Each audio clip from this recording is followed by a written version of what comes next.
Lesotho Deputy Prime Minister Monyane Moleleki has hinted that he's ready to exit from the main political arena. Moleleki says the tendency for leaders to overstay their term of office is setting a worrying example for African democracies. This he confirmed in a Thanksgiving ceremony in his constituency of Machache, where hundreds of party supporters gathered. Moleleki says this was the last time he stands as a party candidate in a local constituency and would stand for the last time as a party leader in the next election term, as he wishes to see young people step in to take over the baton.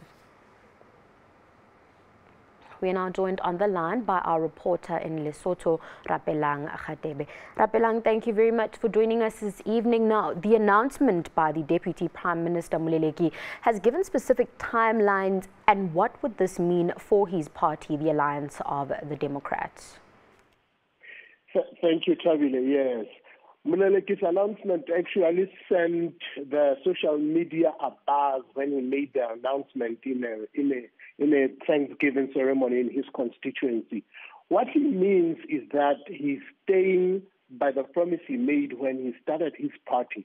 He broke up from the former Prime Minister Deputy Prime, which actually saw the seven-party coalition going tumbling, which called for a snap election. Now, what he says is he wants to softly exit the politics, but mainly, other than his, he says he's aging and he wants to see young people taking over.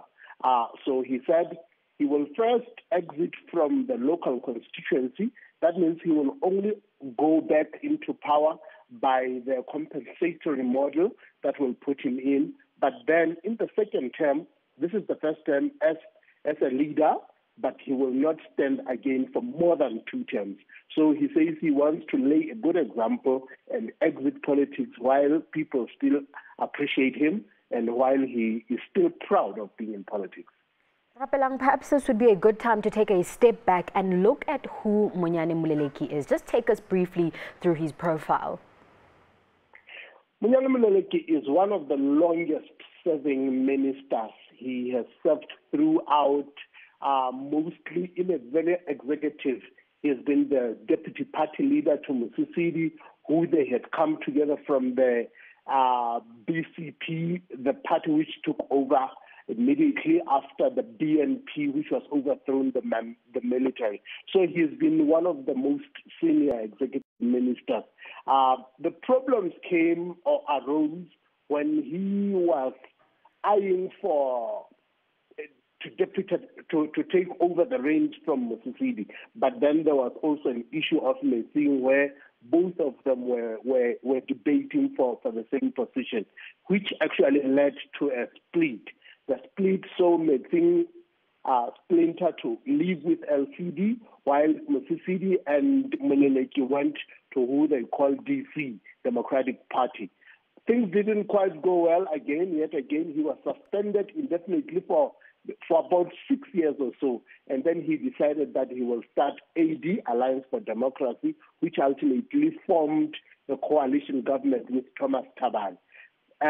He has been in the front leading. We saw Thabane sort of take a back seat when they joined the coalition about 3 or 4 months ago when they came into power. He has been mostly running the country, and he has found his energy. I think the announcement that came was to say that he really wanted to lay a foundation, but he ultimately wants the younger people to take over. Tabile. While I have you on the line, Rapelang, Lesotho's former army commander, Tlhadika Modi, appeared in court today. What transpired? Yes, there was a bit of a twist. We had expected him to be in court, but I spoke to his lawyer who said he will not physically be in court. What was also surprising was that his name was never on the court's roll.